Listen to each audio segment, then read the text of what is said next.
In today's video, I'm going to teach you how to add team members in Gmail.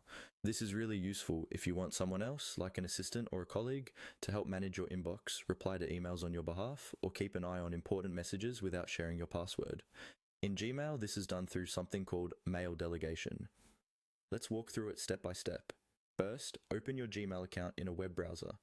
Once your inbox has loaded, look toward the top right corner of the screen. You'll see a small gear icon, which is the settings button. Go ahead and click on that gear icon to open the quick settings panel. When the panel opens on the right hand side, you'll see a variety of options, but for what we're doing today, we need the full settings view. Look for the option that says See All Settings and click on it. This will take you to the main settings page where all of Gmail's configuration options are organized into tabs. At the top of this page, you'll see several tabs like General, Labels, Inbox, and so on. Find the tab labeled Accounts and Import and click on it. This is where you manage things like sending mail from different addresses and granting access to your account. Now scroll down until you find the section called Grant Access to Your Account. This is the area that lets you add team members as delegates.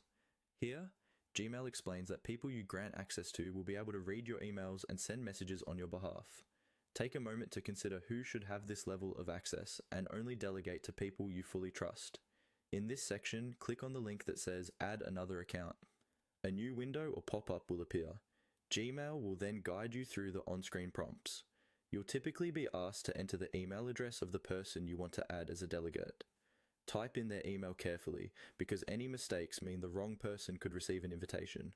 After you enter the email address, follow the prompts to confirm. Gmail will send that person a delegation request.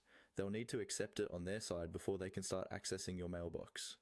It can take a little time for the change to fully apply, so don't worry if it's not immediate, and that's it. You've now set up access for a team member in Gmail, making it much easier to collaborate on managing your emails.